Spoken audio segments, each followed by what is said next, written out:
بول چال کہانی کے معزز سامعین السلام علیکم۔ چینی ماہرین نے کہا ہے کہ تعمیرات میں نقش و نگار کے ہم ماہر ہیں۔ رومی ماہرین نے کہا ہم زیادہ شان و شوقت والا نقش بناتے ہیں۔ چینیوں کا دعویٰ تھا کہ ہم زیادہ جادو قلم ہیں، نقاشی میں ہمارا کوئی نظیر نہیں۔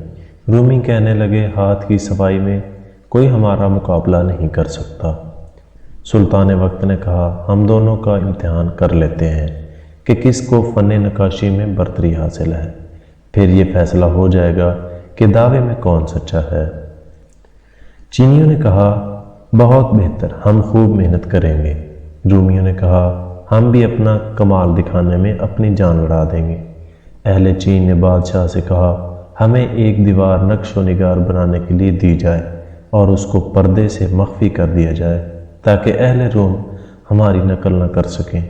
اہل روم نے کہا ٹھیک ہے، اسی دیوار کے سامنے والی دیوار ہمیں دی جائے تاکہ ہم اس پر اپنا فن کا مظاہرہ کریں۔ دیواروں کے درمیان پر پردہ حائل کر کے دونوں طرف سے ماہرین کو کہا گیا کہ اپنے اپنے فن کا مظاہرہ کریں۔ چینیوں نے مختلف رنگ و روغن کی آمیزش سے دل فریب نقش و نگار بنانے شروع کر دیے۔ نقاشی کا ایسا بہترین اور بے نظیر کام کیا کہ وہ نقش و نگار والی دیوار پھولوں کا گلدستہ معلوم ہونے لگی۔ اہل روم نے پردے کے اندر مخفی کام شروع کیا۔ انہوں نے کوئی نقش و نگار نہ بنائے اور نہ ہی کوئی دل فریب رنگ و روغن کا استعمال کیا۔ دیوار کو میل کچیل سے صاف کر کے خوب صفائی کرتے رہے، یہاں تک کہ پوری دیوار مثل آئینہ چمکنے لگی۔ چینی ماہرین نقش و نگاری میں جاں فشانی کرتے رہے، انہوں نے طرح طرح کے مناظر بنائے۔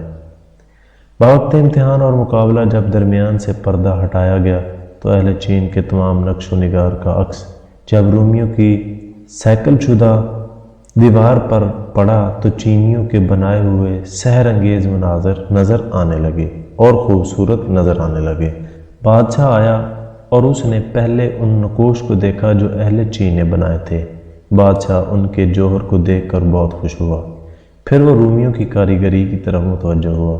سیکل شدہ دیوار میں دل فریب منظر دیکھ کر دنگ رہ گیا۔ رومیوں کی دیوار نے ایسا دل آویز منظر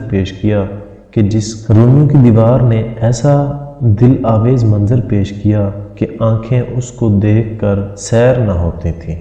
بادشاہ محو حیرت ہو گیا۔ بادشاہ نے وہاں جو دیکھا تھا یہاں اس سے بہتر نظر آیا، حتیٰ کہ کمال حسن نقاشی کی کشش سے آنکھیں حلقہ چشم سے نکل پڑی تھیں۔ مولانا روم رحمۃ اللہ علیہ نے رومیوں کی مثال سے صوفیوں کا مقام بیان کیا۔ یہ حضرات بھی دل کی صفائی کا زیادہ اہتمام کرتے ہیں اور اسی کی برکت سے کتاب اور ہنر کے اخلاقی حمیدہ سے منقش ہو جاتے ہیں اور سینے کی صفائی کرنے سے حرص، بخل اور کینے سے پاک ہوتے ہیں۔ رفع رنگ سے وہی بات پیدا ہوتی ہے جو حسن رنگ نے پیدا کی تھی۔ سلیقی سے دل نہ صرف مظاہر آفاق کا آئینہ بن جاتا ہے بلکہ اس میں حقائق باطنی بھی منعکس ہوتے ہیں جو حکمت آفاق سے ماورا نہیں۔